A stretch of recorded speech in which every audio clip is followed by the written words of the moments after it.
Animal Farm by George Orwell. Chapter 6.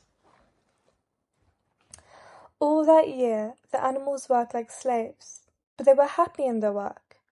They grudged no effort or sacrifice, well aware that everything that they did was for the benefit of themselves and those of their kind who would come after them, and not for a pack of idle, thieving human beings.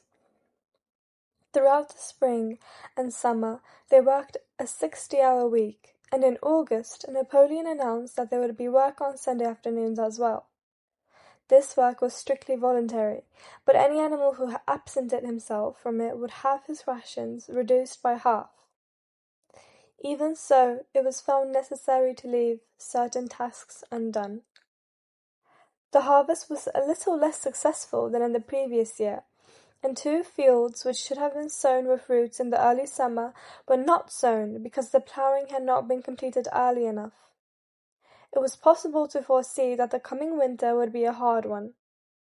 The windmill presented unexpected difficulties. There was a good quarry of limestone on the farm, and plenty of sand and cement had been found in one of the outhouses, so that all the material for building were at hand. But the problem that the animals could not at first solve was how to break up the stone into pieces of suitable size. There seemed no way of doing this except with picks and crowbars, which no animal could use, because no animal could stand on his hind legs. Only after weeks of vain effort did the right idea occur to somebody, namely, to utilize the force of gravity.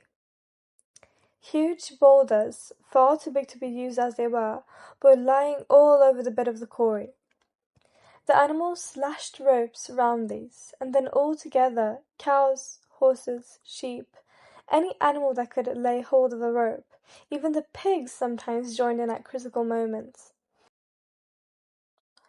They dragged them with desperate slowness up the slope to the top of the quarry, where they were toppled over the edge to shatter to pieces below.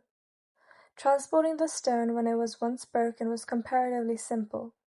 The horses carried it off in cartloads. The sheep dragged single blocks.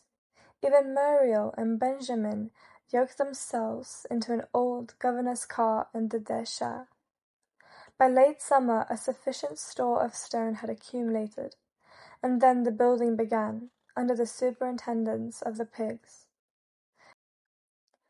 But it was a slow, laborious process.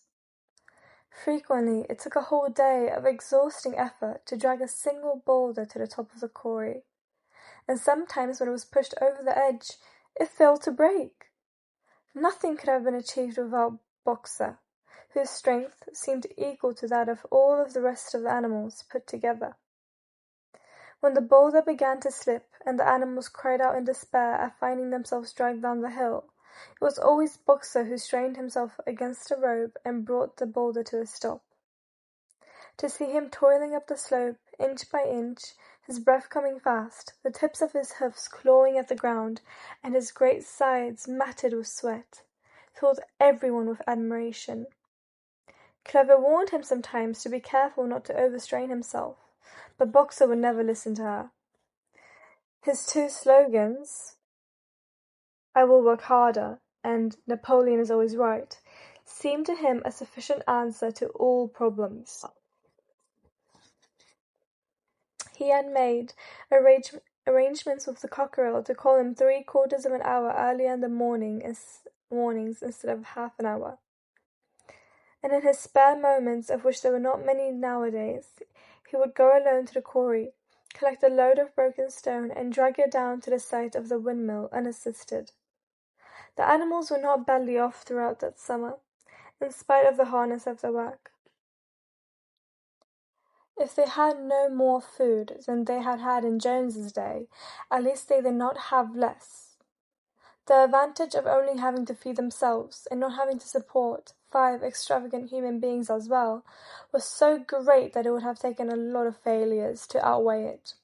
And in many ways, the animal method of doing things was more efficient and saved labor.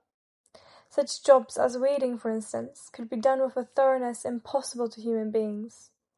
And again, since no animal now stole, it was unnecessary to fence off pasture from arable land, which saved a lot of labour on the upkeep of hedges and gates. Nevertheless, as the summer wore on, various unforeseen shortages began to make themselves felt. There was need of paraffin oil, nails, string, dog biscuits, and iron for the horse's shoe, none of which could be produced on the farm. Later, there would also be need for seeds and artificial manures, besides various tools, and finally the machinery for the windmill. How these were to be procured, no one was able to imagine. One Sunday morning, when the animals assembled to receive their orders, Napoleon announced that he had decided upon a new policy. From now onwards, Animal Farm would engage in trade with the neighbouring farms. Not, of course, for any commercial purpose, but simply in order to obtain certain materials which were urgently necessary. The needs of the windmill must override everything else, he said. He was therefore making arrangements to sell a stack of hay and part of the current year's wheat crop, and later on, if more money were needed, it would have to be made up by the sale of eggs, for which there was always a market in Willingdon. The hens, said Napoleon, should welcome this sacrifice as their own special contribution towards the building of the windmill. Once again the animals were conscious of a vague uneasiness. Never to have any dealings with human beings, never to engage in trade, never to make use of money, had not these been among the earliest resolutions passed at that first triumphant meeting after Jones was expelled? All the animals remembered passing such resolutions, or at least they thought that they remembered it. The 4 young pigs who had protested when Napoleon abolished the meetings raised their voices timidly, but they were promptly silenced by a tremendous growling from the dogs. Then, as usual, the sheep broke into 4 legs good, 2 legs bad, and the momentary awkwardness was smoothed over. Finally Napoleon raised his trotter for silence, and announced that he had already made all the arrangements. There would be no need for any of the animals to come in contact with human beings, which would clearly be most undesirable.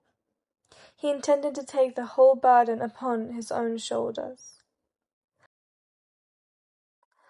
A Mr. Whymper, a solicitor living in Willingdon, had agreed to act as an intermediary between Animal Farm and the outside world, and would visit the farm every Monday morning to receive his instructions. Napoleon ended his speech with his usual cry of, "Long live Animal Farm!" And after the singing of Beasts of England, the animals were dismissed. Afterwards, Squealer made a round of the farm and set the animals' minds at rest. He assured them that the resolution against engaging in trade and using money had never been passed or even suggested.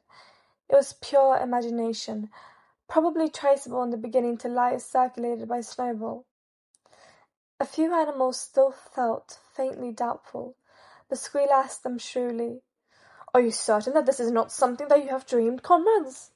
Have you any record of such a resolution? Is it written down anywhere?" And since it was certainly true that nothing of the kind existed in writing, the animals were satisfied that they had been mistaken. Every Monday Mr. Whymper visited the farm as had been arranged. He was a sly-looking little man, with side whiskers, a solicitor in a very small way of business, but sharp enough to have realized earlier than anyone else that Animal Farm would need a broker, and that the commissions would be worth having. The animals watched his coming and going with a kind of dread, and avoided him as much as possible. Nevertheless, the sight of Napoleon on all fours, delivering orders to Whymper, who stood on 2 legs, roused their pride and partly reconciled them to the new arrangement. Their relations with the human race were now not quite the same as they had been before. The human beings did not hate Animal Farm any less now that it was prospering. Indeed, they hated him more than ever.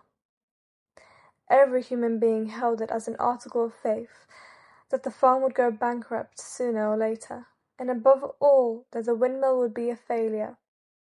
They would meet in the public houses, and prove to one another by means of diagrams that the windmill was bound to fall down, or that if it did stand up, then that it would never work.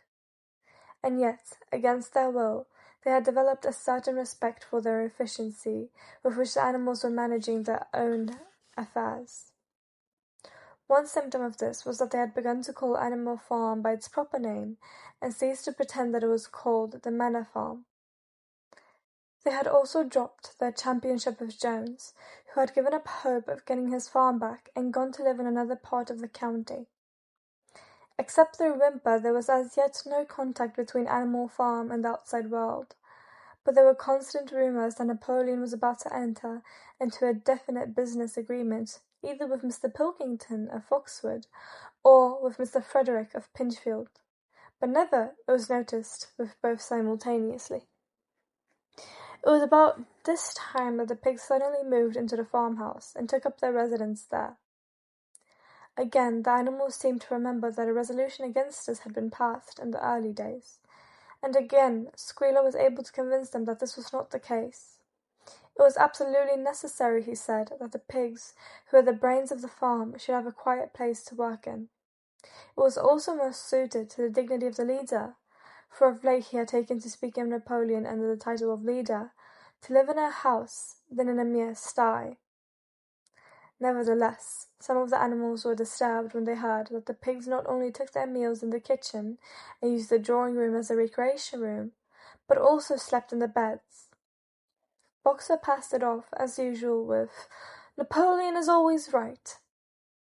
But Clover, who thought she remembered a definite ruling against beds, went to the end of the barn and tried to puzzle out the 7 commandments which were inscribed there. Finding herself unable to read more than individual letters, she fetched Muriel. "Muriel," she said, "read me the 4th commandment. Does it not say something about never sleeping in a bed?"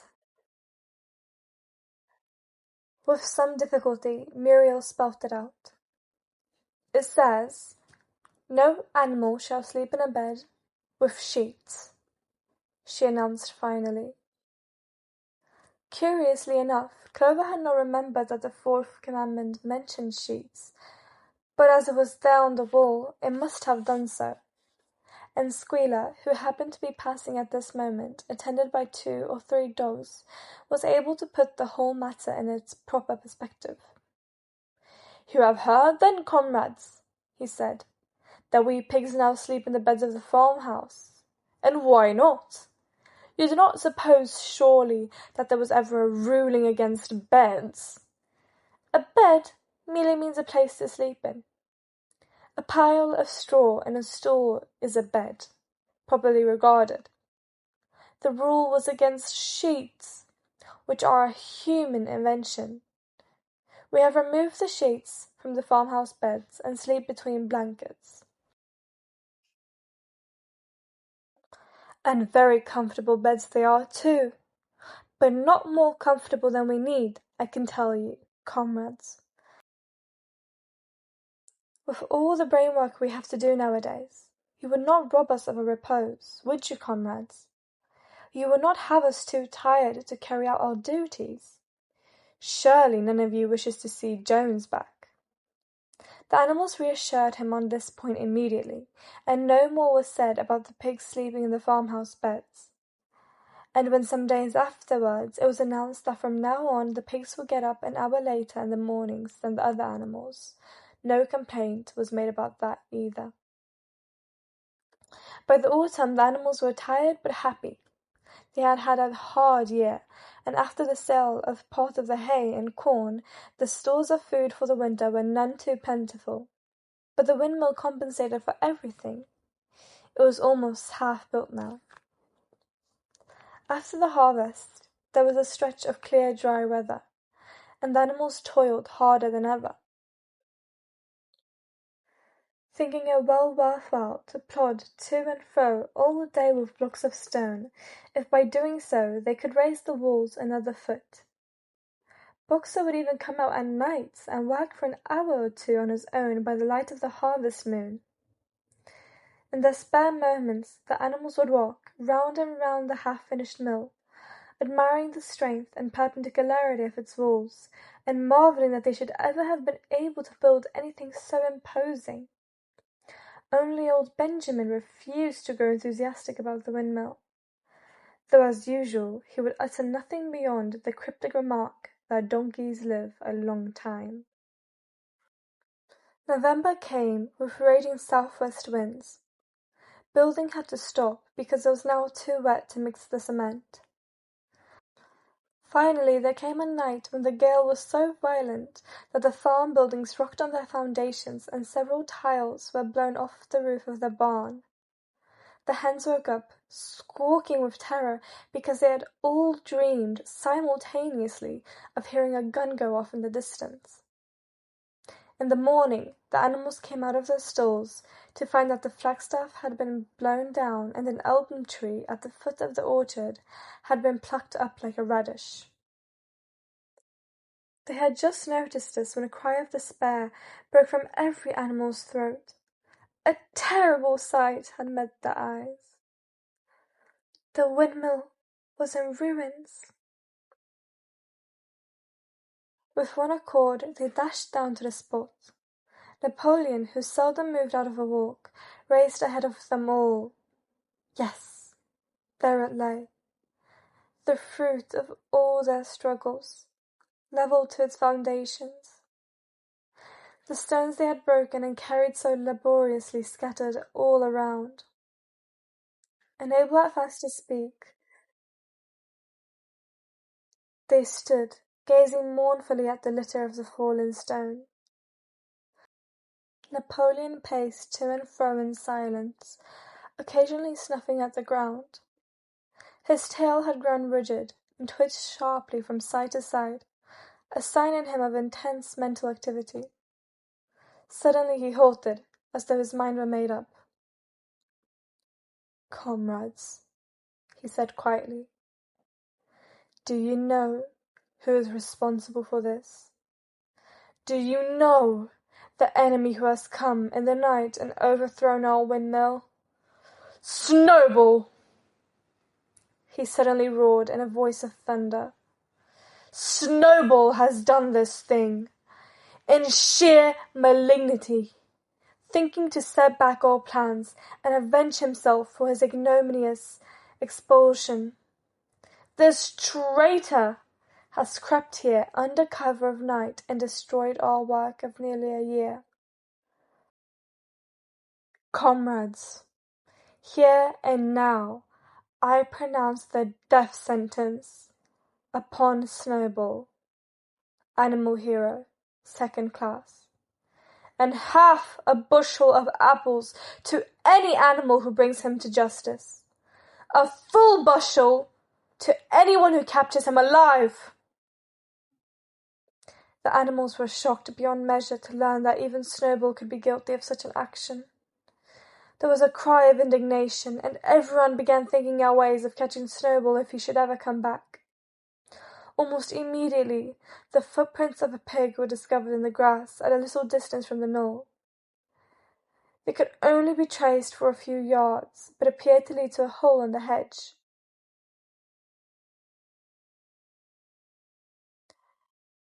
Napoleon snuffed deeply at them and pronounced them to be Snowballs. He gave it as his opinion that Snowball had probably come from the direction of Foxwood Farm. "No more delays, comrades!" cried Napoleon, when the footprints had been examined. "There is work to be done.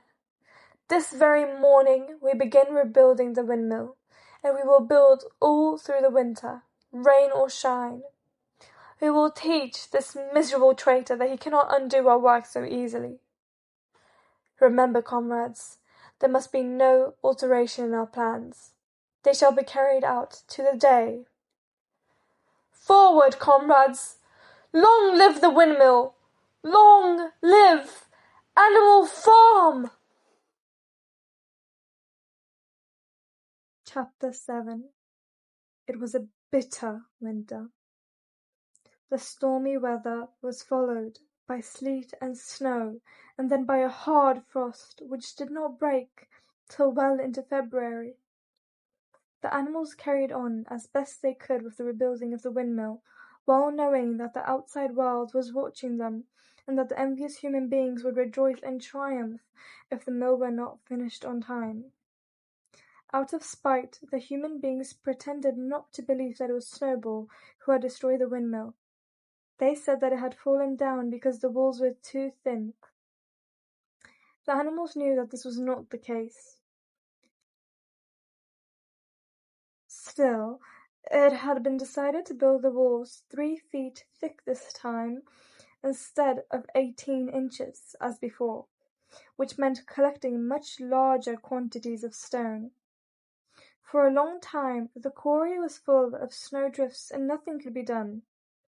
Some progress was made in the dry, frosty weather that followed, but it was cruel work, and the animals could not feel so hopeful about it as they had felt before.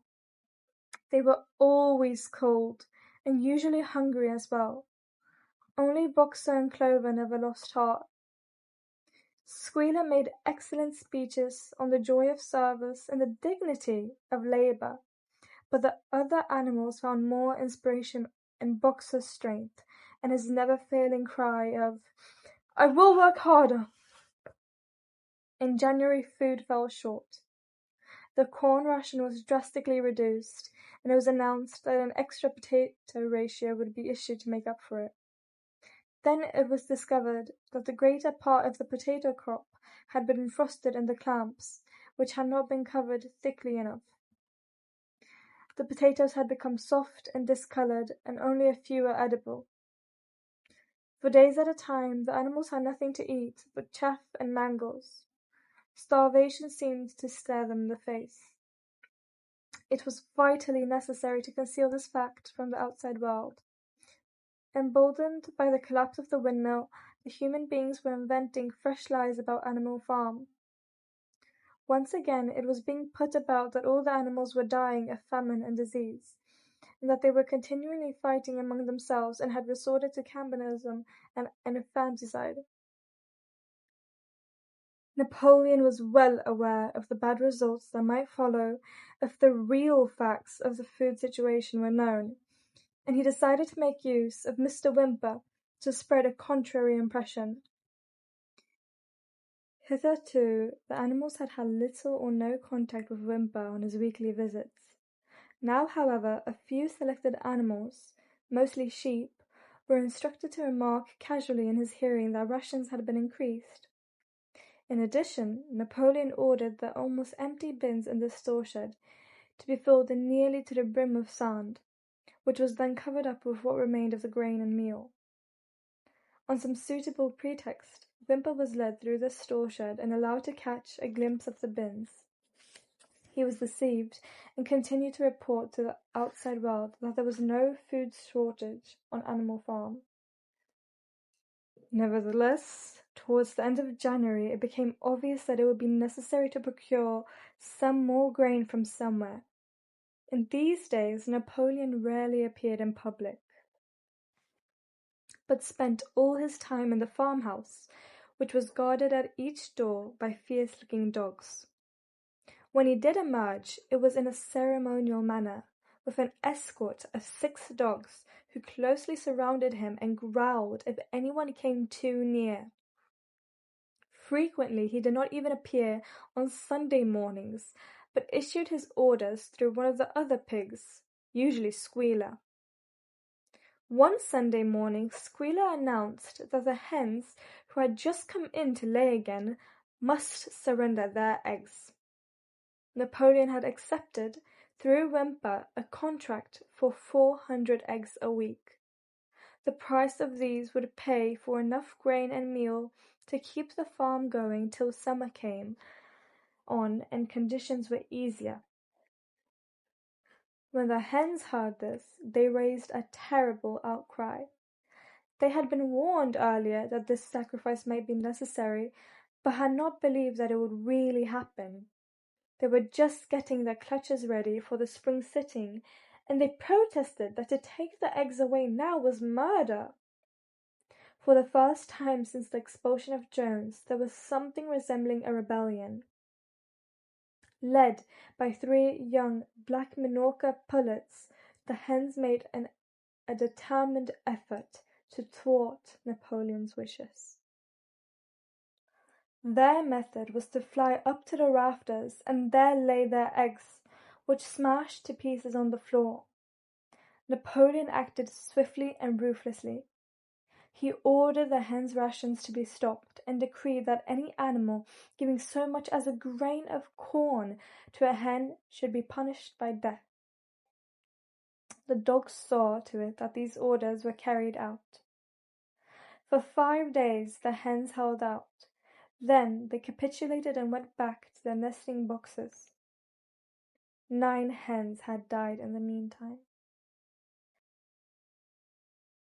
Their bodies were buried in the orchard, and it was given out that they had died of coccidiosis. Wimper heard nothing of this affair, and their eggs were duly delivered, a grocer's van driving up to the farm once a week to take them away. All this while no more had been seen of Snowball. He was rumoured to be hiding on one of the neighbouring farms, either Foxwood or Pinchfield. Napoleon was by this time on slightly better terms with the other farmers than before. It happened that there was in the yard a pile of timber which had been stacked there 10 years earlier when a beech spinney was cleared. It was well seasoned, and Wimper had advised Napoleon to sell it. Both Mr. Pilkington and Mr. Frederick were anxious to buy it. Napoleon was hesitating between the two, unable to make up his mind. It was noticed that whenever he seemed on the point of coming to an agreement with Frederick, Snowball was declared to be hiding in at Foxwood, while when he inclined towards Pilkington, Snowball was said to be at Pinchfield. Suddenly, early in the spring, an alarming thing was discovered. Snowball was secretly frequenting the farm by night! The animals were so disturbed that they could hardly sleep in their stalls. Every night, it was said, he came creeping in under cover of darkness and performed all kinds of mischief. He stole the corn, he upset the milk pails, he broke the eggs, he trampled the seed beds, he gnawed the bark off the fruit trees. Whenever anything went wrong, it became usual to attribute it to Snowball. If a window was broken or a drain was blocked up, someone was certain to say that Snowball had come in the night and done it. And when the key of the store shed was lost, the whole farm was convinced that Snowball had thrown it down the well. Curiously enough, they went on believing this even after the mislaid key was found under a sack of meal. The cows declared unanimously that Snowball crept into their stalls and milked them in their sleep. The rats, which had been troublesome that winter, were also said to be in league with Snowball. Napoleon decreed that there should be a full investigation into Snowball's activities. With his dogs in attendance, he set out and made a careful tour of inspection of the farm buildings, the other animals following at a respectful distance. At every few steps, Napoleon stopped and snuffed the ground for traces of Snowball's footsteps, which he said he could detect by the smell. He snuffed in every corner, in the barn, in the cowshed, in the hen-houses, in the vegetable garden, and found traces of Snowball almost everywhere. He would put his snout to the ground, give several deep sniffs, and exclaim in a terrible voice, "Snowball! He has been here! I can smell him distinctly." And at the word Snowball, all the dogs let out blood-curdling growls and showed their side teeth. The animals were thoroughly frightened. It seemed to them as though Snowball was some kind of invisible influence, pervading the air about them and menacing them with all kinds of dangers. In the evening Squealer called them together, and with an alarmed expression on his face, told them that he had some serious news to report. "Comrades!" cried Squealer, making little nervous skips. "A most terrible thing has been discovered. Snowball has sold himself to Frederick of Pinchfield Farm, who is even now plotting to attack us and take our farm away from us. Snowball is to act as his guide when the attack begins. But there is worse than that. We had thought that Snowball's rebellion was caused simply by his vanity and ambition. But we were wrong, comrades. Do you know what the real reason was? Snowball was in league with Jones from the very start. He was Jones's secret agent all the time. It has all been proved by documents which he left behind him and which we have only just discovered. To my mind, this explains a great deal, comrades. Did we not see for ourselves how he attempted, fortunately without success, to get us defeated and destroyed at the Battle of the Cowshed? The animals were stupefied. This was a wickedness far outdoing Snowball's destruction of the windmill, but it was some minutes before they could fully take it in. They all remembered, or thought they remembered, how they had seen Snowball charging ahead of them at the Battle of the Cowshed, how he had rallied and encouraged them at every turn, and how he had not paused for an instant even when the pellets from Jones's gun had wounded his back. At first it was a little difficult to see how this fitted in with his being on Jones's side. Even Boxer, who seldom asked questions, was puzzled. He lay down, tucked his forehoofs beneath him, shut his eyes, and with a hard effort managed to formulate his thoughts. "I do not believe that," he said. "Snowball fought bravely at the Battle of the Cowshed. I saw him myself. Did we not give him Animal Hero First Class immediately afterwards?" "That was our mistake, comrade, for we now know it is all written down in the secret documents that we have found, that in reality he was trying to lure us to our doom." "But he was wounded," said Boxer. "We also saw him running with blood." "That was part of the arrangement!" cried Squealer. "Jones's shot only grazed him. I could show you this in his own writing, if you were able to read it. The plot was for Snowball, at the critical moment, to give the signal for flight and leave the field to the enemy. And he very nearly succeeded.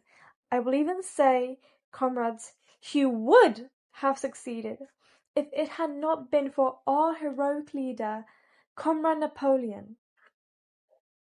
Do you not remember how just at the moment when Jones and his men had got inside the yard, Snowball suddenly turned and fled, and many animals followed him? And do you not remember, too, that it was just at that moment, when panic was spreading and all seemed lost, that Comrade Napoleon sprang forward with a cry of "Death to humanity!" and sank his teeth in Jones's leg? "Surely you remember that, comrades!" exclaimed Squealer, frisking from side to side.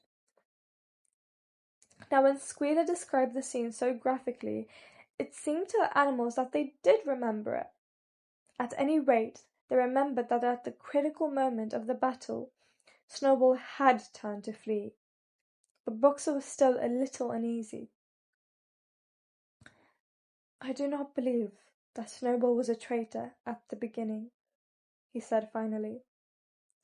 "What he has done since is different, but I believe that at the Battle of Cowshed he was a good comrade." "Our leader, Comrade Napoleon," announced Squealer, speaking very slowly and firmly, "has stated categorically, comrade, that Snowball was Jones's agent from the very beginning. Yes, and from long before the rebellion was ever thought of." Ah, that is different, said Boxer. If Comrade Napoleon says it, it must be right. That is the true spirit, comrade, cried Squealer, but it was noticed he cast a very ugly look at Boxer with his little twinkling eyes. He turned to go, then paused and added impressively, I want every animal on this farm to keep his eyes very wide open, for we have reason to think that some of Snowball's secret agents are lurking among us at this moment. 4 days later, in the late afternoon, Napoleon ordered all the animals to assemble in the yard. When they were all gathered together, Napoleon emerged from the farmhouse wearing both his medals, for he had recently awarded himself Animal Hero First Class and Animal Hero Second Class, with his 9 huge dogs frisking round him and uttering growls that sent shivers down all the animals' spines. They all cowered silently in their places, seeming to know in advance that some terrible thing was about to happen. Napoleon stood sternly surveying his audience. Then he uttered a high-pitched whimper. Immediately the dogs bounded forward, seized 4 of the pigs by the ear and dragged them, squealing with pain and terror, to Napoleon's feet. The pigs' ears were bleeding. The dogs had tasted blood, and for a few moments they appeared to go quite mad. To the amazement of everybody, 3 of them flung themselves upon Boxer. Boxer saw them coming and put out his great hoof, caught the dog in mid-air, and pinned him to the ground. The dog shrieked for mercy, and the other 2 fled with their tails between their legs. Boxer looked at Napoleon to know whether he should crush the dog to death or let it go. Napoleon appeared to change countenance, and sharply ordered Boxer to let the dog go, whereat Boxer lifted his hoof, and the dog slunk away, bruised and howling. Presently the tumult died down. The 4 pigs waited, trembling, with guilt written on every line of their countenances. Napoleon now called upon them to confess their crimes. They were the same 4 pigs as had protested when Napoleon abolished the Sunday meetings. Without any further prompting, they confessed that they had been secretly in touch with Snowball ever since his expulsion, that they had collaborated with him in destroying the windmill, and that they had entered into an agreement with him to hand over Animal Farm to Mr. Frederick. They added that Snowball had privately admitted to them that they had been Jones's secret agent for years past. When they had finished their confession, the dogs promptly tore their throats out, and in a terrible voice Napoleon demanded whether any other animals had anything to confess. The 3 hens who had been the ringleaders in the attempted rebellion over their eggs now came forward and stated that Snowball had appeared to them in a dream and incited them to disobey Napoleon's orders. They too were slaughtered. Then a goose came forward and confessed to having secreted 6 ears of corn during the last year's harvest, and eaten them in the night. Then a sheep confessed to having urinated in the drinking pool, urged to do this, so she said, by Snowball. And 2 other sheep confessed to having murdered an old ram, an especially devoted follower of Napoleon, by chasing him round and round a bonfire when he was suffering from a cough. They were all slain on the spot. And so the tale of confessions and executions went on, until there was a pile of corpses lying before Napoleon's feet, and the air was heavy with the smell of blood, which had been unknown there since the expulsion of Jones. When it was all over, the remaining animals, except for the pigs and dogs, crept away in a body. They were shaken and miserable. They did not know which was more shocking, the treachery of the animals who had leagued themselves with Snowball, or the cruel retribution they had just witnessed. In the old days, There had often been scenes of bloodshed equally terrible, but it seemed to all of them that it was far worse now that it was happening among themselves. Since Jones had left the farm until today, no animal had killed another animal. Not even a rat had been killed. They had made their way onto the little knoll where the half-finished windmill stood, and with one accord they all lay down as though huddling together for warmth. Clover, Muriel, Benjamin, the cows, the sheep, and a whole flock of geese and hens. Everyone, indeed, except the cat, who had suddenly disappeared just before Napoleon ordered the animals to assemble. For some time nobody spoke. Only Boxer remained on his feet. He fidgeted to and fro, swishing his long black tail against his sides, and occasionally uttering a little whinny of surprise. Finally he said, "I do not understand it. I would not have believed that such things could happen on our farm. It must be due to some fault in ourselves. The solution, as I see it, is to work harder. From now onwards I shall get up a full hour earlier in the mornings." And he moved off at his lumbering trot and made for the quarry. Having got there, he collected 2 successive loads of stone and dragged them down to the windmill before retiring for the night. The animals huddled about Clover, not speaking. The knoll where they were lying gave them a wide prospect across the countryside. Most of Animal Farm was within their view, the long pasture stretching down to the main road, the hayfield, the spinney, the drinking pool, the ploughed fields where the young wheat was thick and green, and the red roofs of the farm buildings with the smoke curling from the chimneys. It was a clear spring evening. The grass and the bursting hedges were gilded by the level rays of the sun. Never had the farm, and with a kind of surprise they remembered that it was their own farm, every inch of it their own property, appeared to the animals so a desirable place. As Clover looked down the hillside, her eyes filled with tears.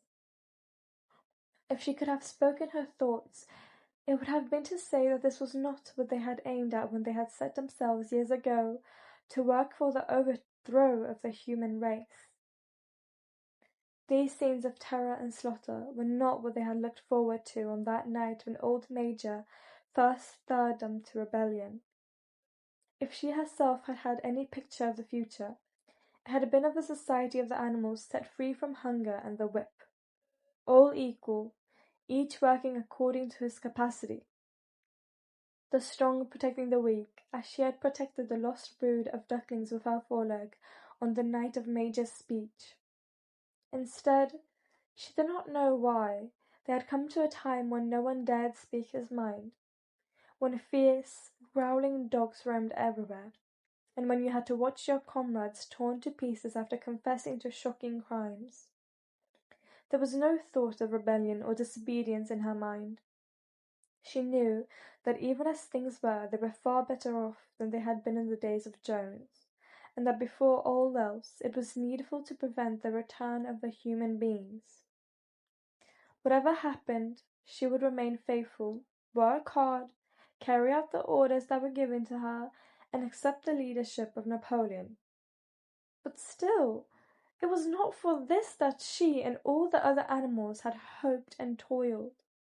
It was not for this that they had built the windmill and faced the pellets of Jones's gun.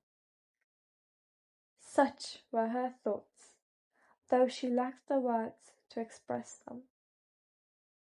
At last, feeling this to be in some way a substitute for the words she was unable to find, she began to sing Beasts of England. The other animals sitting round her took it up. They sang it 3 times over, very tunefully, but slowly and mournfully, in a way they had never sung it before. They had just finished singing it for the 3rd time when Squealer, attended by 2 dogs, approached them with the air of having something important to say. He announced that by a special decree of Comrade Napoleon, Beasts of England had been abolished. From now onwards it was forbidden to sing it. The animals were taken aback. "Why?" cried Muriel. "It is no longer needed, comrade," said Squealer stiffly. Beasts of England was the song of the rebellion, but the rebellion is now completed. The execution of the traitors this afternoon was the final act. The enemy, both external and internal, has been defeated. In Beasts of England, we expressed our longing for a better society in days to come, but that society has now been established. Clearly, this song has no longer any purpose. Frightened though they were, some of the animals might possibly have protested, but at this moment the sheep set up their usual bleating of 4 legs good, 2 legs bad, which went on for several minutes and put an end to the discussion. So Beast of England was heard no more. In its place, Minimus, the poet, had composed another song, which began, "Animal farm, animal farm, never through me shalt thou come to harm." And this was sung every Sunday morning after the hoisting of the flag, but somehow neither the words nor the tune ever seemed to the animals to come up to Beasts of England. Chapter 8. A few days later, when the terror caused by the executions had died down, some of the animals remembered, or thought they remembered, that the 6th commandment decreed, "No animal shall kill any other animal." And though no one cared to mention it in the hearing of the pigs or dogs, it was felt that the killings which had taken place did not square with this.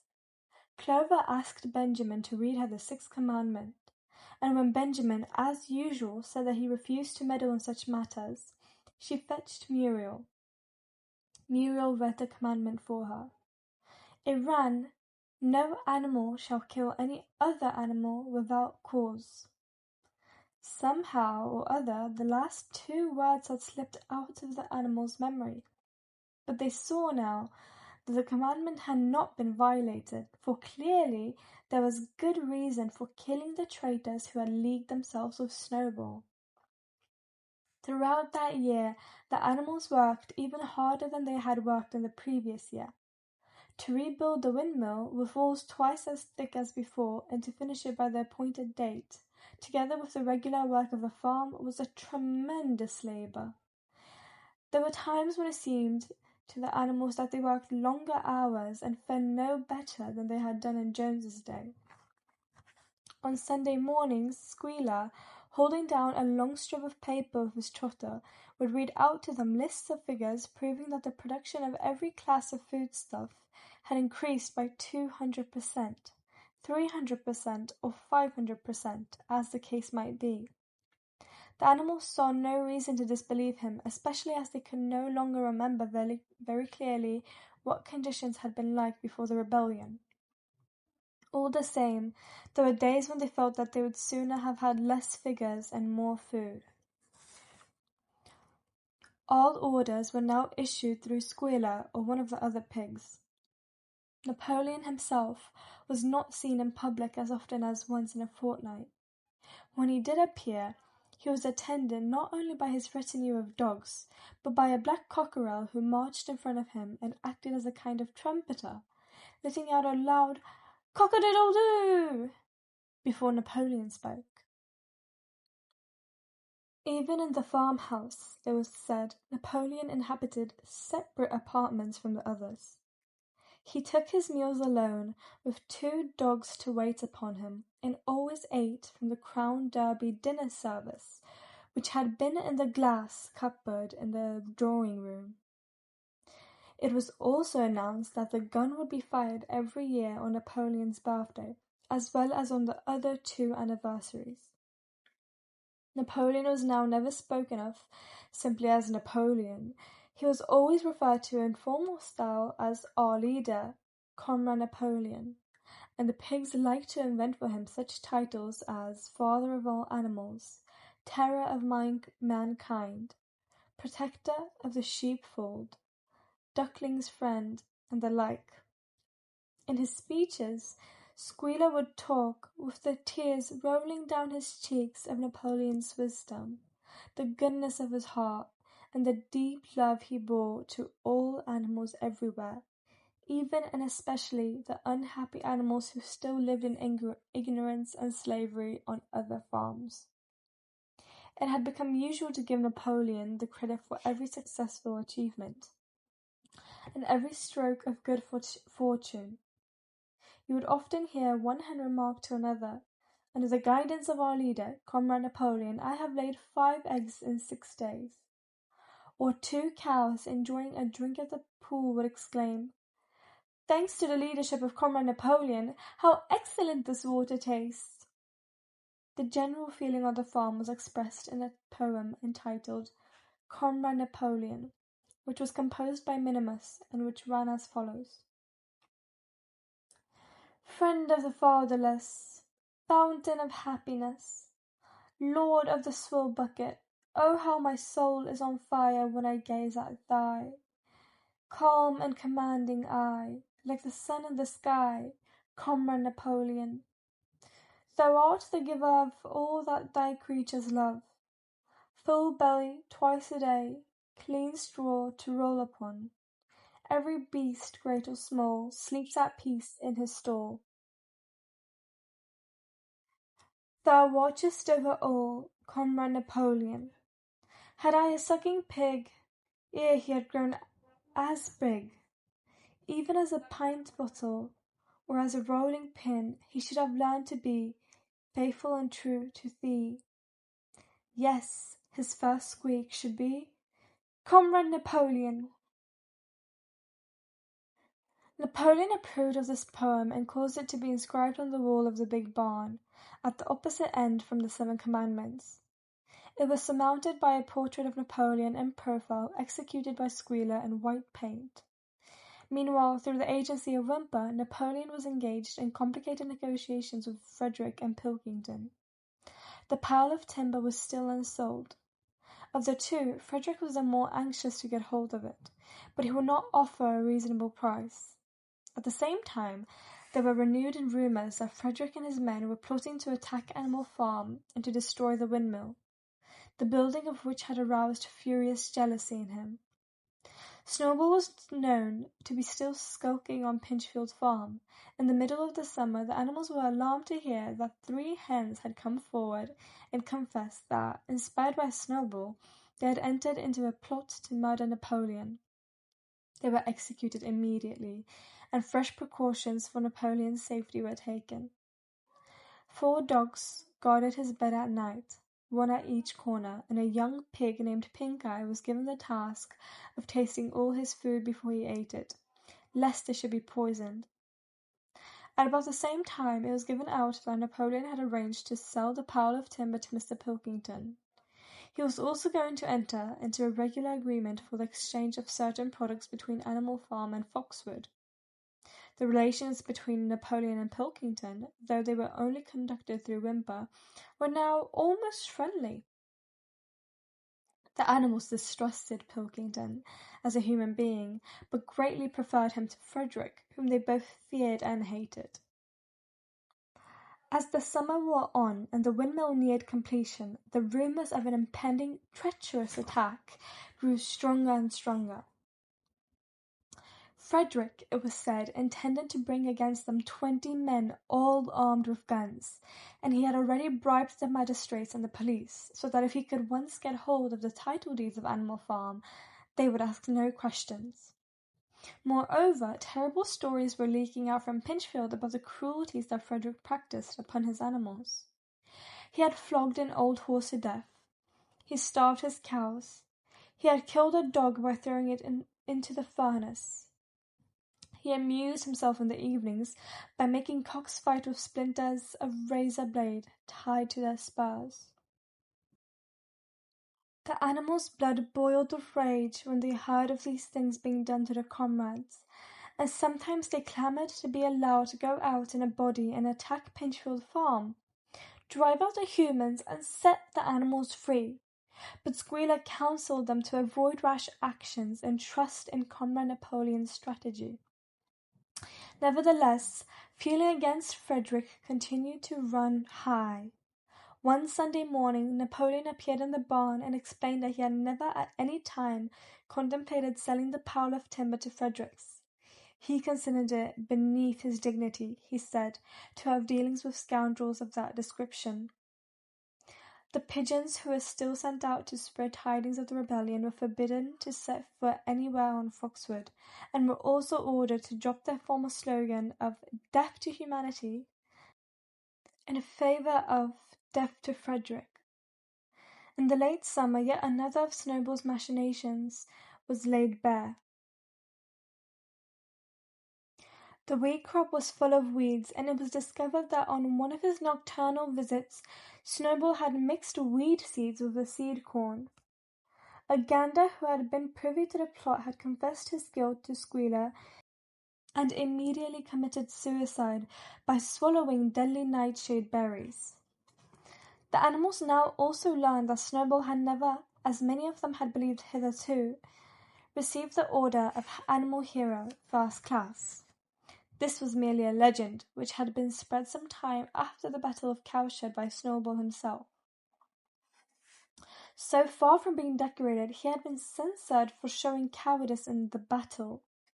Once again, some of the animals heard this with a certain bewilderment, but Squealer was soon able to convince them that their memories had been at fault. In the autumn, by a tremendous, exhausting effort for the harvest, had to be gathered at almost the same time, the windmill was finished. The machinery had still to be installed, and Wimper was negotiating the purchase of it, but the structure was completed. In the teeth of every difficulty, in spite of inexperience, of primitive implements, of bad luck, and of Snowball's treachery, the work had been finished punctually to the very day. Tired out but proud, the animals walked round and round their masterpiece, which appeared even more beautiful in their eyes than when it had been built the first time.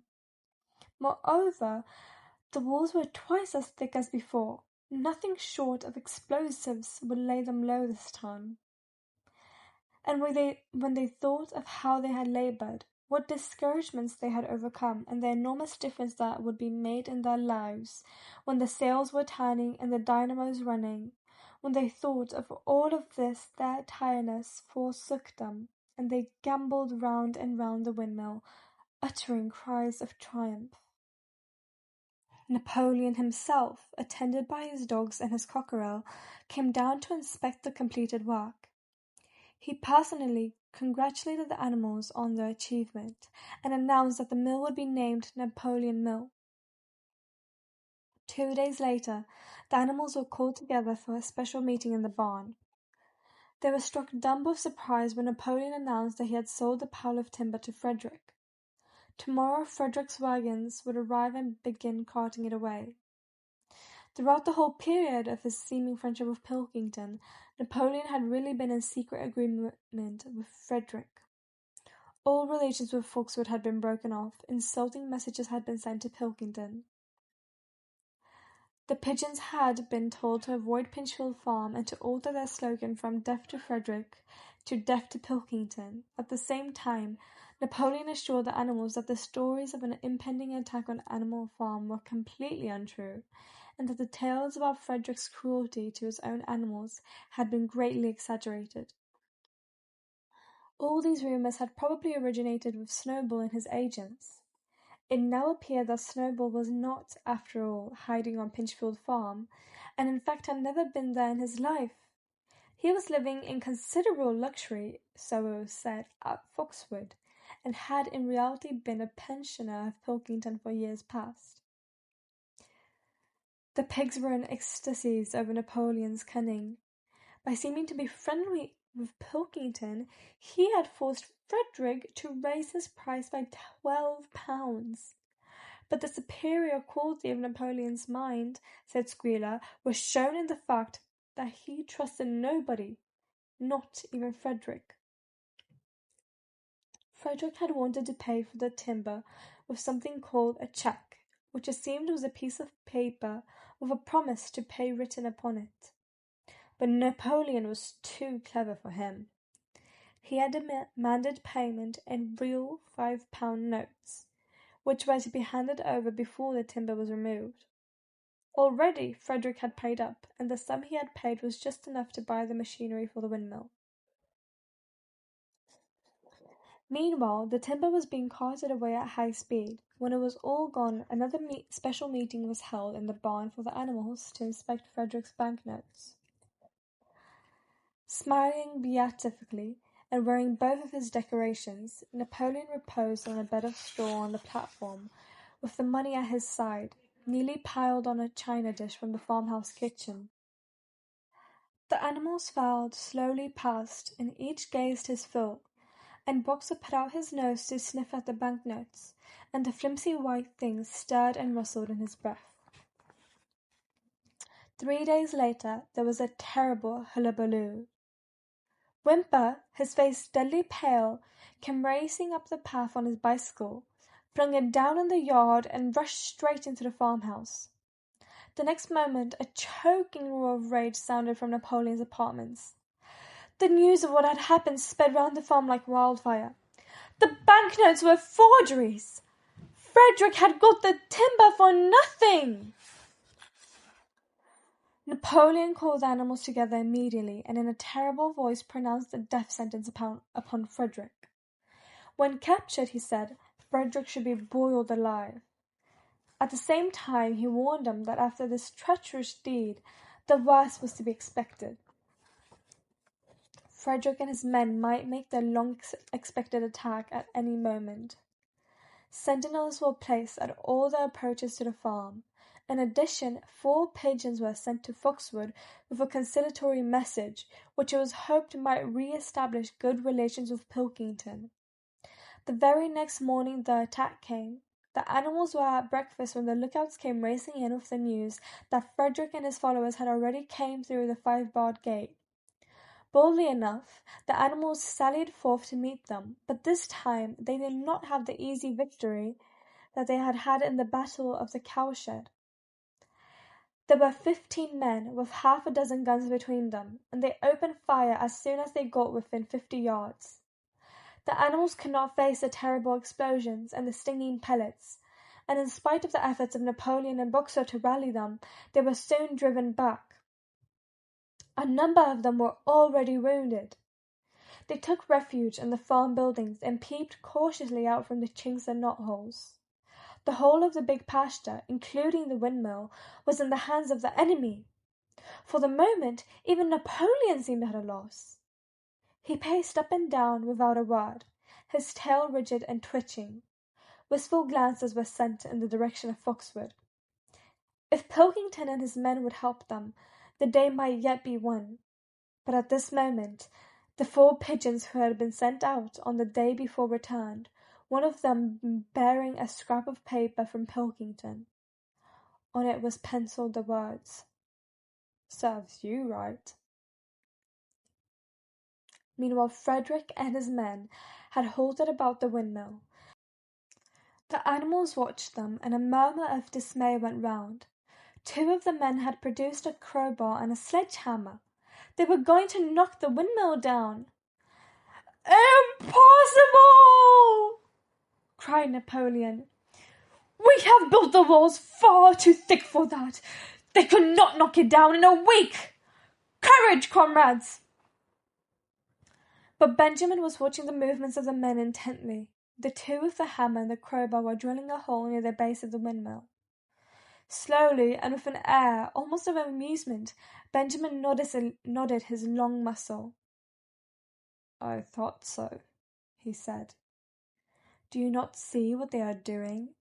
In another moment they are going to pack blasting powder into that hole." Terrified, the animals waited. It was impossible now to venture out of the shelter of the buildings. After a few minutes, the animals were seen to be running in all directions.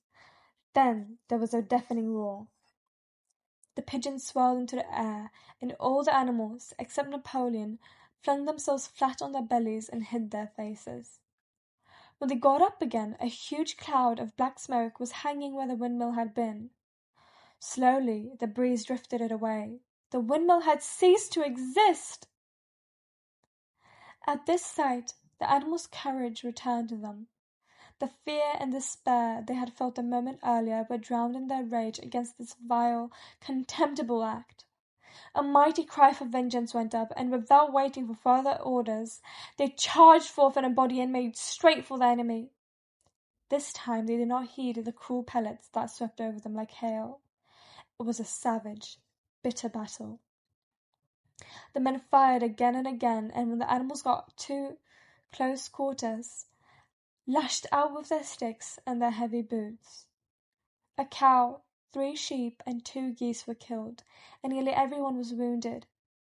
Even Napoleon, who was directing operations from the rear, had the tip of his tail chipped by a pellet. But the men did not go unscathed either. 3 of them had their heads broken by blows from Boxer's hoofs. Another was gored in the belly by a cow's horn. Another had his trousers nearly torn off by Jessie and Bluebell.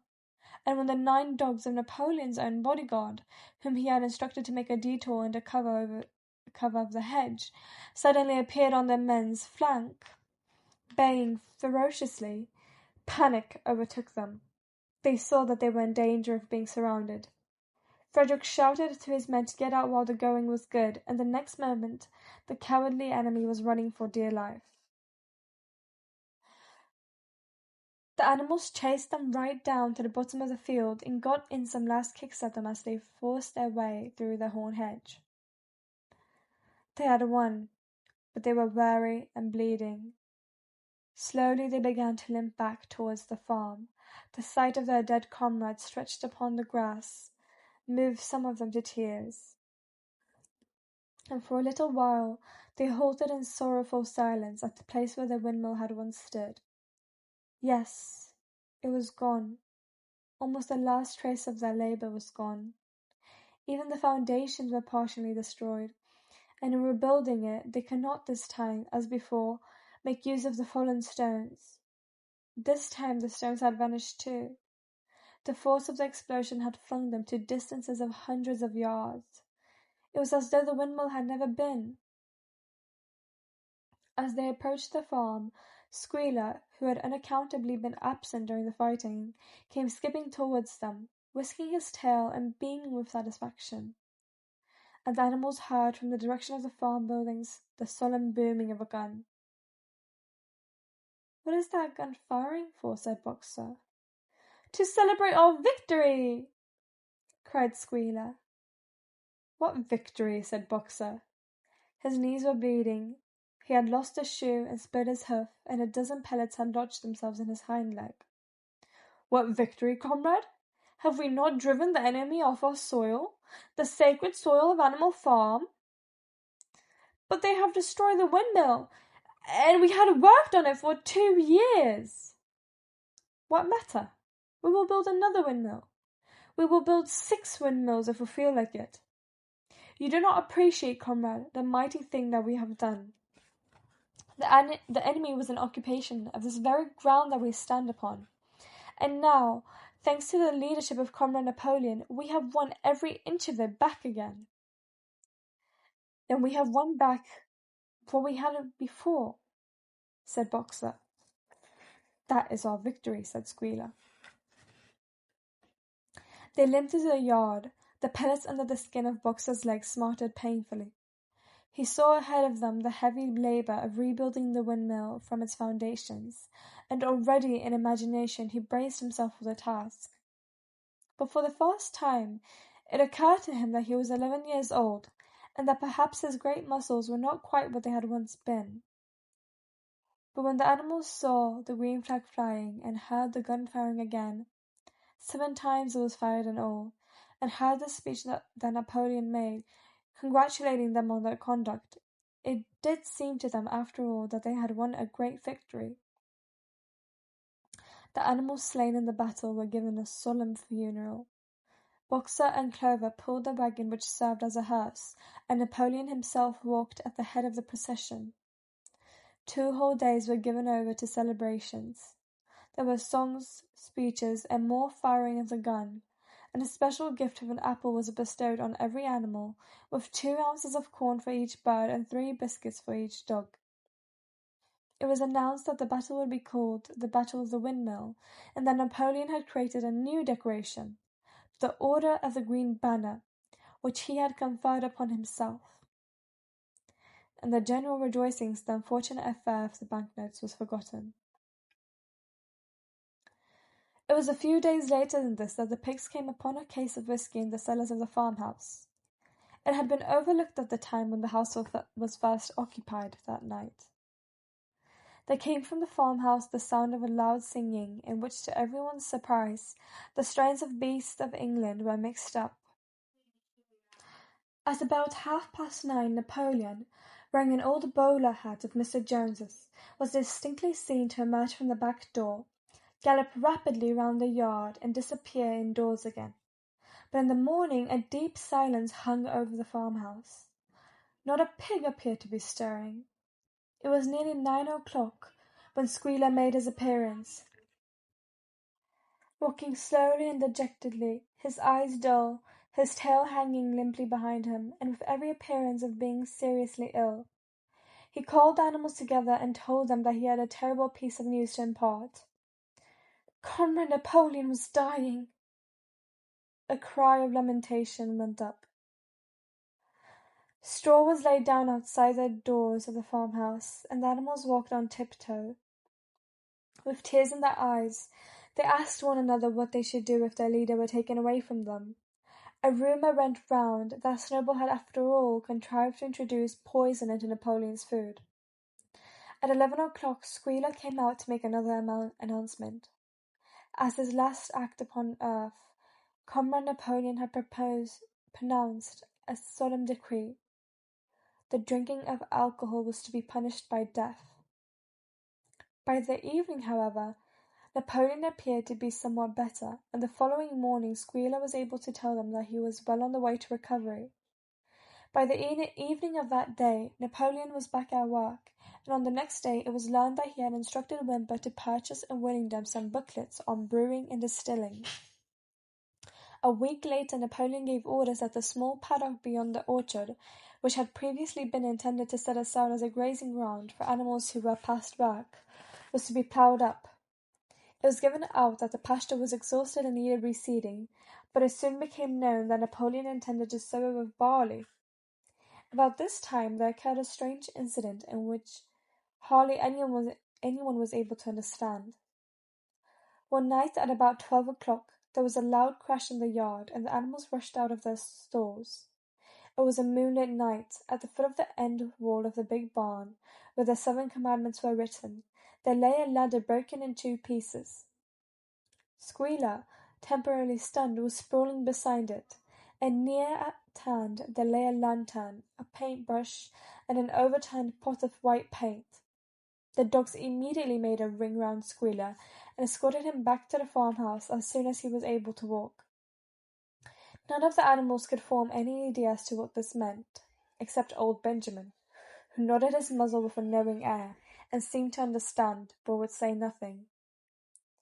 But a few days later Muriel, reading over the 7 commandments to herself, noticed that there was yet another of them which the animals had remembered wrong. They had thought that the 5th commandment was, "No animal shall drink alcohol." But there were 2 words that they had forgotten. Actually, the commandment read, "No animal shall drink alcohol to excess." Chapter 9. Boxer's split hoof was a long time in healing. They had started the rebuilding of the windmill the day after the victory celebrations were ended. Boxer refused to take even a day off work, and made it a point of honor not to let it be seen that he was in pain. In the evenings he would admit privately to Clover that the hoof troubled him a great deal. Clover treated a hoof with poultices of herbs which he prepared by chewing them, and both she and Benjamin urged Boxer to work less hard. "A horse's lungs do not last forever," she said to him. But Boxer would not listen. He had, he said, only one real ambition left: to see the windmill well under way before he reached the age for retirement. At the beginning, when the laws of Animal Farm were first formulated, the retiring age had been fixed for horses and pigs at 12, for cows at 14, for dogs at 9, for sheep at 7, and for hens and geese at 5. Liberal old age pensions had been agreed upon, as yet no animal had actually retired on pension. But of late the subject had been discussed more and more. Now that the small field beyond the orchard had been set aside for barley, it was rumoured that a corner of the large pasture was to be fenced off and turned into a grazing ground for superannuated animals. For a horse, it was said, the pension would be 5 pounds of corn a day, and in winter 15 pounds of hay, with a carrot or possibly an apple on public holidays. Boxer's 12th birthday was due in the late summer of the following year. Meanwhile, life was hard. The winter was as cold as the last one had been, and food was even shorter. Once again, all rations were reduced, except those of the pigs and dogs. A too rigid equality in rations, Squealer explained, would have been contrary to the principles of animalism. In any case, he had no difficulty in proving to the other animals that they were not in reality short of food, whatever their appearances might be. For the time being, certainly, it had been found necessary to make a readjustment of rations. Squealer always spoke of it as a readjustment, never as a reduction. But in comparison with the days of Jones, the improvement was enormous. Reading out the figures in a shrill, rapid voice, he proved to them in detail that they had more oats, more hay, more turnips than they had had in Jonas's day, that they worked shorter hours, that their drinking water was of better quality, that they lived longer, that a larger proportion of their young ones survived infancy, and that they had more straw in their stalls and suffered less from fleas. The animals believed every word of it. Truth to tell, Jones and all he stood for had almost faded out of their memories. They knew their life nowadays was harsh and bare, that they were often hungry and often cold, that they were usually working when they were not asleep, but doubtless it had been worse in the old days. They were glad to believe so. Besides, in those days they had been slaves, and now they were free, and that made all the difference, as Squealer did not fail to point out. There were many more mouths to feed now.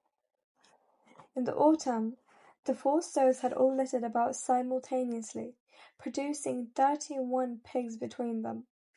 The young pigs were piebald, and as Napoleon was the only boy on the farm, it was possible to guess at their parentage. It was announced that later, when bricks and timber had been purchased, a schoolroom would be built in the farmhouse garden. For the time being, the young pigs were given their instruction by Napoleon himself in the farmhouse kitchen. They took their exercise in the garden and were discouraged from playing with the other young animals. About this time, too, it was laid down as a rule that when a pig and any other animal met on the path, the other animal must stand aside, and also that all pigs, of whatever degree, were to have the privilege of wearing green ribbons on their tails on Sundays. The farm had had a fairly successful year, but was still short of money. There were the bricks, sand, and lime for the schoolroom to be purchased, and it would also be necessary to begin saving up again for the machinery of the windmill. Then there were lamp oil and candles for the house, sugar for Napoleon's own table. He forbade this to the other pigs, on the ground that it made them fat, and all the usual replacements, such as tools, nails, string, coal, wire, scrap iron, and dog biscuits. A stump of hay and part of the potato crop was sold off, and the contract for eggs was increased to 600 a week, so that the year the hens barely hatched enough chicks to keep their numbers at the same level. Rations reduced in December were reduced again in February, and lanterns in the stalls were forbidden to save oil. But the pigs seemed comfortable enough, and in fact were putting on weight if anything. One afternoon in late February, a warm, rich, appetizing scent, such as the animals had never smelt before, wafted itself across the yard from the little brew-house, which had been disused in Jones's time, and which stood beyond the kitchen. Someone said it was the smell of cooking barley. The animals sniffed the air hungrily and wondered whether a warm mash was being prepared for their supper. But no warm mash appeared, and on the following Sunday it was announced that from now onwards all barley would be reserved for the pigs. The field beyond the orchard had already been sown with barley, and the news soon leaked out that every pig was now receiving a ration of pint of beer daily, with half a gallon for Napoleon himself, which was always served to him in the Crown Derby soup tureen. But if there were hardships to be borne, they were partly offset by the fact that life nowadays had a greater dignity than it had had before. There were more songs, more speeches, more processions. Napoleon had commanded that once a week there should be held something called a spontaneous demonstration, the object of which was to celebrate the struggles and triumphs of Animal Farm. At the appointed time, the animals would leave their work and march round the precincts of the farm in military formation, with the pigs leading, then the horses, then the cows, then the sheep, then the poultry. The dogs flanked the procession, and at the head of all marched Napoleon's black cockerel. Boxer and Clover always carried between them a green banner marked with the hoof and the horn, and the caption, "Long live Comrade Napoleon!" Afterwards, there were recitations of poems composed in Napoleon's honor, and a speech by Squealer giving particulars of the latest increases in the production of foodstuffs, and on occasion a shot was fired from the gun. The sheep were the greatest devotees of the spontaneous demonstrations, and if anyone complained, as a few animals sometimes did when no pigs or dogs were near, that they wasted time and meant a lot of standing about in the cold, the sheep were so sure to silence him with a tremendous beating of 4 legs good, 2 legs bad. But by and large the animals enjoyed these celebrations. They found it comforting to be reminded that after all, they were truly their own masters, and that the work they did was for their own benefit. So that what with the songs, the processions, Squealer's list of figures, the thunder of the gun, the crowing of the cockerel, and the fluttering of the flag, they were able to forget that their bellies were empty, at least part of the time.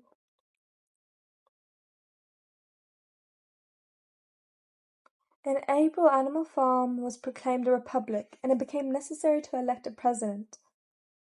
There was only one candidate, Napoleon, who was elected unanimously.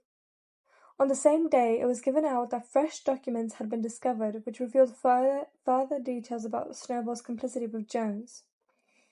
It now appeared that Snowball had not, as the animals had previously imagined, merely attempted to lose the battle of the cowshed by means of a stratagem, but had actually been the leader of the human forces and had charged into battle with the words "Long live humanity" on his lips.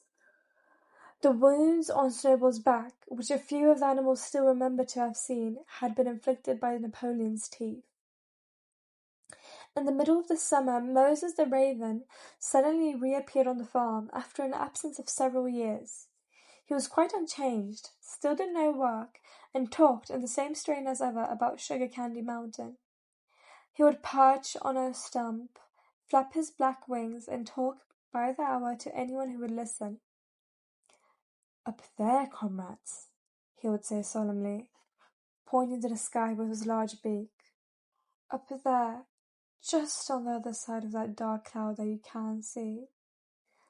There it lies, Sugar Candy Mountain, that happy country where we poor animals shall rest forever from our labors." He even claimed to have been there on one of his higher flights, and to have seen the everlasting fields of clover, and the linseed cake and lump sugar growing on the hedges. Many of the animals believed him. Their lives now, they reasoned, were hungry and laborious. Was it not right, and just that a better world should exist somewhere else. A thing that was difficult to determine was the attitude of the pigs towards Moses.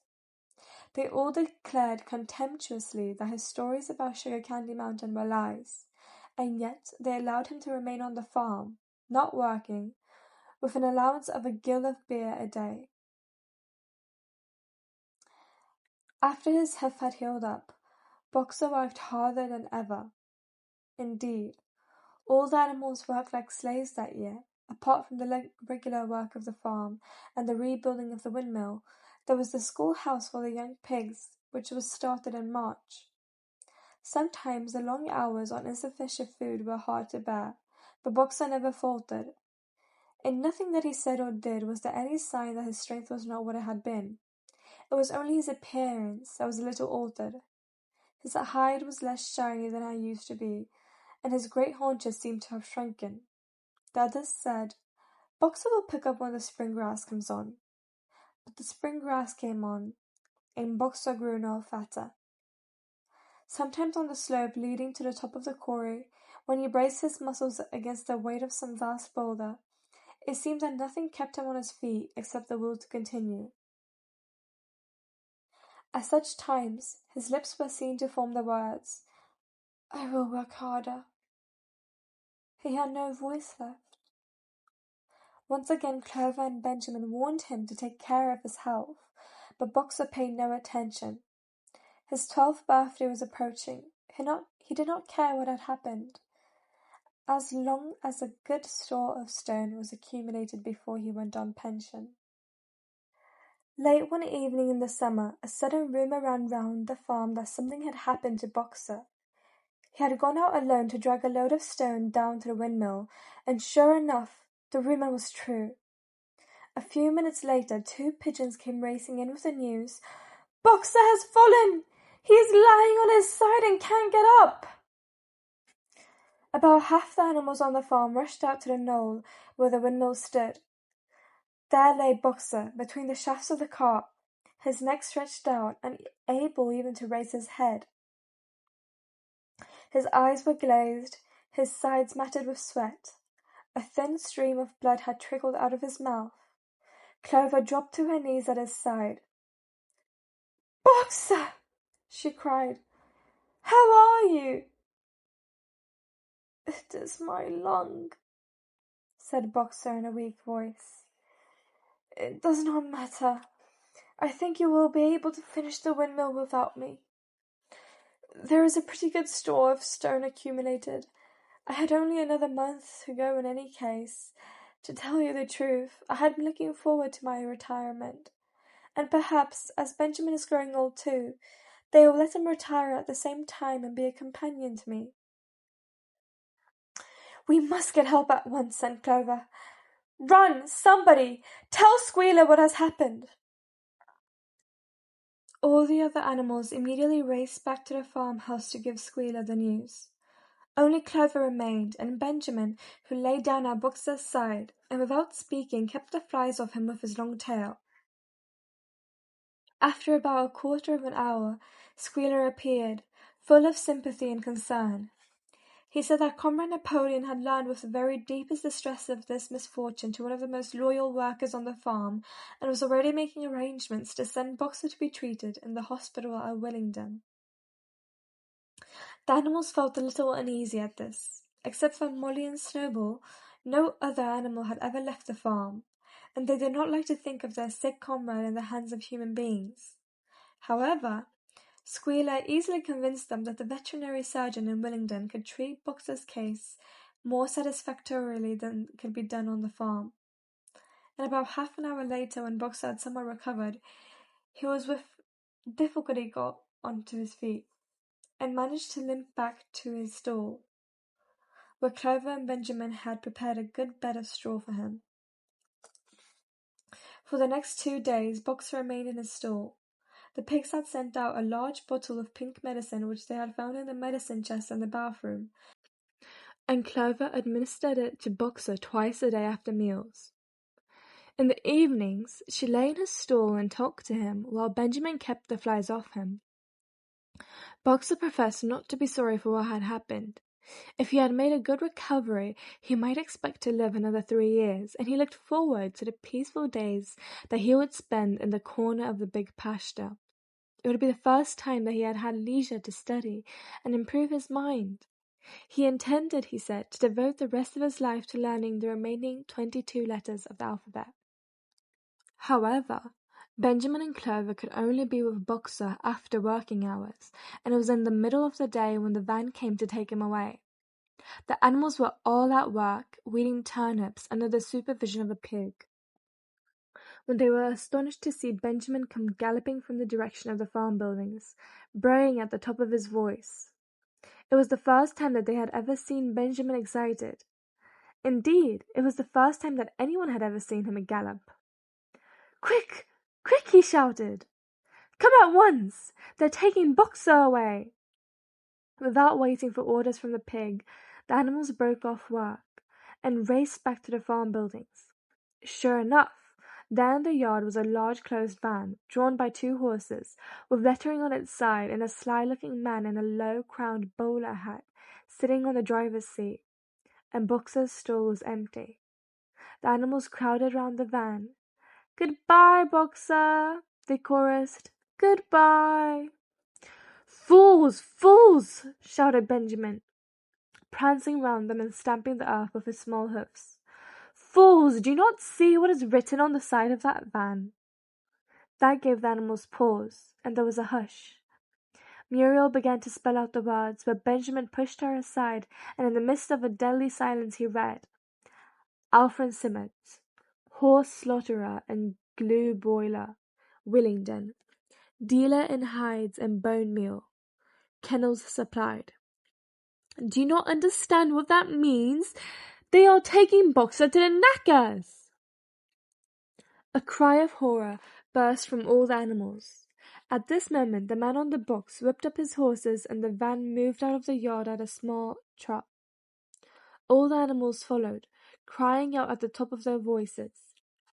Clover forced her way to the front. The van began to gather speed. Clover tried to stir her stout limbs to a gallop, and achieved a canter. "Boxer!" she cried. "Boxer! Boxer! Boxer!" And just at this moment, as though he had heard the uproar outside, Boxer's face, with the white stripe down his nose, appeared at the small window at the back of the van. "Boxer!" cried Clover in a terrible voice. "Boxer, get out! Get out! Get out quickly! They're taking you to your death!" All the animals took up the cry of, "Get out, Boxer! Get out!" But the van was already gathering speed and drawing away from them. It was uncertain whether Boxer had understood what Clover had said, but a moment later his voice disappeared from the window, and there was the sound of a tremendous drumming of hoofs inside the van. He was trying to kick his way out. The time had been when a few kicks from Boxer's hoofs would have smashed the van to matchwood. But alas! His strength had left him, and in a few moments the sound of drumming hoofs grew fainter and died away. In desperation, the animals began appealing to the 2 horses which drew the van to a stop. "Comrades, comrades," they shouted, "don't take your own brother to his death." But the stupid brutes, too ignorant to realize what was happening, merely set back their ears and quickened their pace. Boxer's face did not reappear at the window. Too late. Someone thought of racing ahead and shutting the 5-barred gate, but in another moment the van was through it and rapidly disappearing down the road. Boxer was never seen again. 3 days later, it was announced that he had died in the hospital at Willingdon, in spite of receiving every attention a horse could have. Squealer came to announce the news to the others. He had, he said, been present during Boxer's last hours. It was the most affecting sight I have ever seen," said Squealer, lifting his trotter and wiping away a tear. "I was at his bedside at the very last, and at the end, almost too weak to speak, he whispered in my ear that his sole sorrow was to have passed on before the windmill was finished. "Forward, comrades," he whispered. "Forward in the name of the rebellion. Long live Animal Farm! Long live Comrade Napoleon! Napoleon is always right. Those were his very last words, comrades. Here Squealer's demeanour suddenly changed. He fell silent for a moment, and his little eyes darted suspicious glances from side to side before he proceeded. It had come to his knowledge, he said, that a foolish and wicked rumour had been circulated at the time of Boxer's removal. Some of the animals had noticed that the van which took Boxer away was marked Horse Slaughterer, and had actually jumped to the conclusion that Boxer was being sent to the knackers. It was almost unbelievable, said Squealer, that any animal could be so stupid. Surely, he cried indignantly, whisking his tail and skipping from side to side, surely they knew their beloved leader, Comrade Napoleon, better than that. But the explanation was really very simple. The van had previously been the property of the knacker, and had been bought by the veterinary surgeon, who had not yet painted the old name out. That was how the mistake had arisen. The animals were enormously relieved to hear this, and when Squealer went on to give further graphic details of Boxer's deathbed, the admirable care he had received, and the expensive medicines for which Napoleon had paid without a thought at the cost, their last doubts disappeared, and the sorrow that they felt for their comrade's death was tempered by the thought that at least he had died happy. Napoleon himself appeared at the meeting on the following Sunday morning and pronounced a short oration in Boxer's honour. It had not been possible, he said, to bring back their lamented comrade's remains for interment on the farm, but he had ordered a large wreath to be made from the laurels in the farmhouse garden, and sent down to be placed on Boxer's grave. And in a few days' time the pigs intended to hold a memorial banquet in Boxer's honour. Napoleon ended his speech with a reminder of Boxer's two favourite maxims: I will work harder, and Comrade Napoleon is always right. Maxims, he said, which every animal would do well to adopt as his own.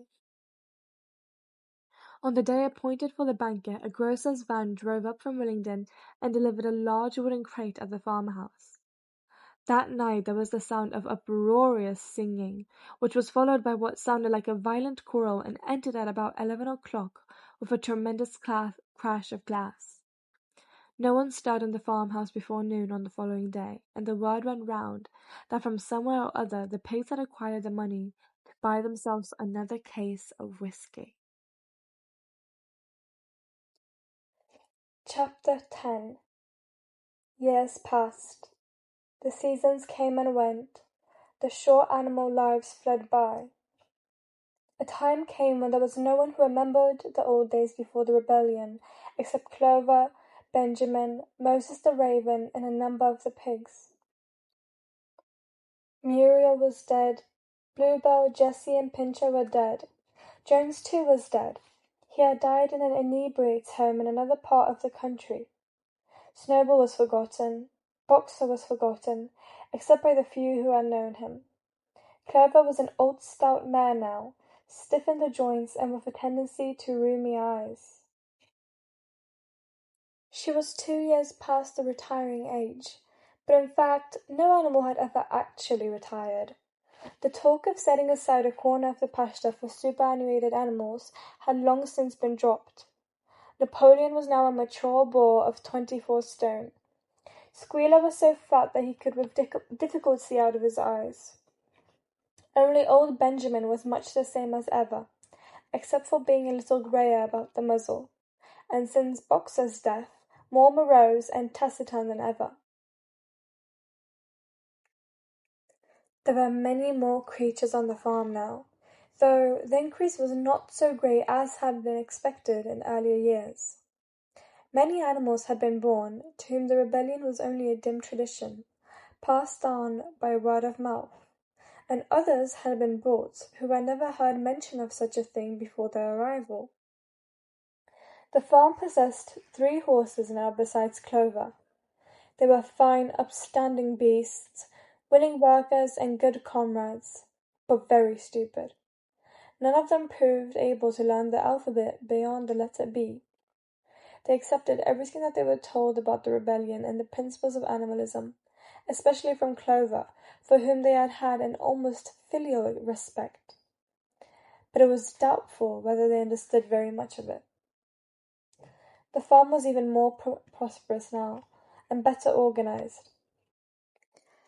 It had even been enlarged by 2 fields which had been bought from Mr. Pilkington. The windmill had been successfully completed at last, and the farm possessed a threshing machine and a hay elevator of its own, and various new buildings had been added to it. Wimper had bought himself a dog-cart. The windmill, however, had not after all been used for generating electrical power. It was used for milling corn, and brought in a handsome money profit. The animals were hard at work, building yet another windmill. When that one was finished, so it was said, the dynamos would be installed. But the luxuries of which Snowball had once taught the animals to dream, the stalls with electric lights and hot and cold water, and the 3-day week, were no longer talked about. Napoleon had denounced such ideas as contrary to the spirit of animalism. The truest happiness, he said, lay in working hard and living frugally. Somehow it seemed as though the farm had grown richer without making the animals themselves any richer, except of course for the pigs and the dogs. Perhaps this was partly because there were so many pigs and so many dogs. It was not that these creatures did not work after their fashion. There was, as Squealer was never tired of explaining, endless work in the supervision and organization of the farm. Much of this work was of a kind that the other animals were too ignorant to understand. For example, Squealer told them that the pigs had to expend enormous labours every day upon mysterious things called files, reports, minutes, and memoranda. These were large sheets of paper which had to be closely covered with writing, and as soon as they were so covered, they were burned in the furnace. This was of the highest importance for the welfare of the farm, Squealer said. But still, neither pigs nor dogs produced any food by their own labour, and there were very many of them, and their appetites were always good. As for the others, their life, so far as they knew, was as it has always been. They were generally hungry, they slept on straw, they drank from the pool, they laboured in the fields. In winter they were troubled by the cold, and in summer by the flies. Sometimes the older ones among them racked their dim memories and tried to determine whether in the early days of the rebellion, when James's expulsion was still recent, things had been better or worse than now. They could not remember. There was nothing with which they could compare their present lives. They had nothing to go upon except Squealer's list of figures, which invariably demonstrated that everything was getting better and better. The animals found the problem insoluble. In any case, they had little time for speculating on such things now. Only old Benjamin professed to remember every detail of his long life, and to know that things never had been, nor could ever be, much better or much worse. Hunger, hardship, and disappointment being, so he said, the unalterable law of life. And yet the animals never gave up hope. More, they never lost, even for an instant, their sense of honour and privilege in being members of Animal Farm. They were still the only farm in the whole country, in all England, owned and operated by animals. Not one of them, not even the youngest, not even the newcomers who had been brought from farms 10 or 20 miles away, ever ceased to marvel at that. And when they heard the gun booming and saw the green flag fluttering at the masthead, their hearts swelled with imperishable pride, and the talk turned always towards the old heroic days. The expulsion of Jones, the writing of the 7 Commandments, the great battles in which the human invaders had been defeated. None of the old dreams had been abandoned. The republic of the animals which Major had foretold, when the green fields of England should be untrodden by human feet, was still believed in. Some day it was coming. It might not be soon. It might not be within the lifetime of any animal now living. But still, it was coming. Even the tune of Beasts of England was perhaps summed secretly here and there. At any rate, it was a fact that every animal on the farm knew it, though no one would have dared to sing it out loud. It might be that their lives were hard and that not all of their hopes had been fulfilled, but they were conscious that they were not as other animals. If they went hungry, it was not from feeding tyrannical human beings. If they worked hard, at least they worked for themselves. No creature among them went upon 2 legs. No creature called any other creature master, and all animals were equal. One day in early summer, Squealer ordered the sheep to follow him, and led them out to a piece of waste ground at the other end of the farm, which had become overgrown with birch saplings. The sheep spent the whole day there, browsing at the leaves under Squealer's supervision. In the evening he returned to the farmhouse himself, but as it was warm weather, told the sheep to stay where they were. It ended by their remaining there for a whole week, during which time the other animals saw nothing of them. Squealer was with them for the greater part of every day. He was, he said, teaching them to sing a new song for which privacy was needed. It was just after the sheep had returned, on a pleasant evening when the animals had finished work and were making their way back to the farm buildings, that the terrified neighing of a horse sounded from the yard. Startled, the animals stopped in their tracks. It was Clover's voice. She neighed again, and all the animals broke into a gallop and rushed into the yard. Then they saw what Clover had seen. It was a pig walking on his hind legs. Yes, it was Squealer. A little awkwardly, as though not quite used to supporting his considerable bulk in that position, but with perfect balance, he was strolling across the yard. And a moment later, out from the door of the farmhouse came a long file of pigs, all walking on their hind legs. Some did it better than others. 1 or 2 were even a trifle unsteady, and looked as though they would have liked the support of a stick. But every one of them made his way right round the yard successfully. And finally there was a tremendous baying of dogs and shrill crowing from the black cockerel. And out came Napoleon himself, majestically upright, casting haughty glances from side to side, and with his dogs gambolling around him. He carried a whip in his trotter. There was a deadly silence. Amazed, terrified, huddling together, the animals watched the long line of pigs march slowly round the yard.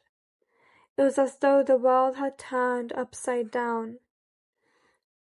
Then there came a moment when the first shock had worn off, and when, in spite of everything, in spite of the terror of the dogs, and of the habit, developed through long years of never complaining, never criticizing, no matter what happened, they might have uttered some word of protest.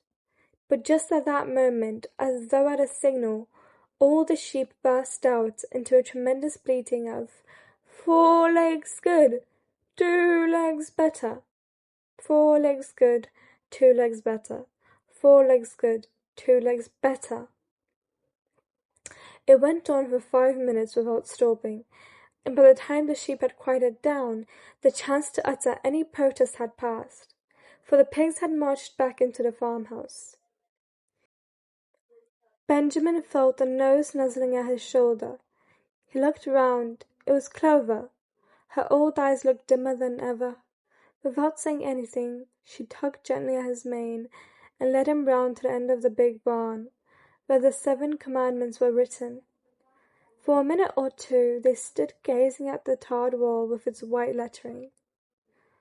"My sight is failing," she said finally. "Even when I was young I could not have read what was written there, but it appears to me that the wall looks different. Are the 7 commandments the same as they used to be, Benjamin?" For once Benjamin consented to break his rule, and he read out to her what was written on the wall. There was nothing there now except a single commandment. It ran, "All animals are equal, but some animals are more equal than others." After that, it did not seem strange when next day the pigs who were supervising the work of the farm all carried whips in their trotters. It did not seem strange to learn that the pigs had bought themselves a wireless set, were arranging to install a telephone, and had taken out subscriptions to John Bull, Titbits, and the Daily Mirror. It did not seem strange when Napoleon was seen strolling in the farmhouse garden with a pipe in his mouth. No, not even when the pigs took Mr. Jones's clothes out of the wardrobes and put them on. Napoleon himself appearing in a black coat, rat-catcher breeches, and leather leggings, while his favourite sew appeared in the watered silk dress which Mrs. Jones had been used to wear on Sundays. A week later, in the afternoon, a number of dog carts drove up to the farm. A deputation of neighbouring farms had been invited to make a tour of inspection. They were shown all over the farm and expressed great admiration for everything they saw, especially the windmill. The animals were weeding the turnip field. They worked diligently, hardly raising their faces from the ground, and not knowing whether to be more frightened of the pigs or of the human visitors. That evening, loud laughter and bursts of singing came from the farmhouse, and suddenly, at the sound of the mingled voices, the animals were stricken with curiosity. What could be happening in there, now that for the first time animals and human beings were meeting on terms of equality? With one accord they began to creep as quietly as possible into the farmhouse garden. At the gate they paused, half frightened to go on, but Clover led the way in. They tiptoed up to the house, and such animals as were tall enough appeared in at the dining-room window. There, round the long table, sat half a dozen farmers and half a dozen of more eminent pigs, Napoleon himself occupying the seat of honour at the head of the table. The pigs appeared completely at ease in their chairs. The company had been enjoying a game of cards, but had broken off for the moment, evidently in order to drink a toast. A large jug was circulating, and the mugs were being refilled with beer. No one noticed the wondering faces of the animals that gazed in the window.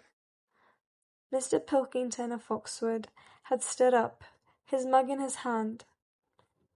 In a moment he said he would ask the present company to drink a toast. But before doing so there were a few words that he felt it incumbent upon him to say.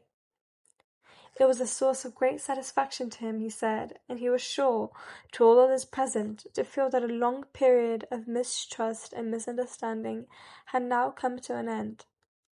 There had been a time, not that he or any of the present company had shared such sentiments, but there had been a time when the respected proprietors of Animal Farm had been regarded, he would say, not with his hostility, but perhaps with a certain measure of misgiving by their human neighbours.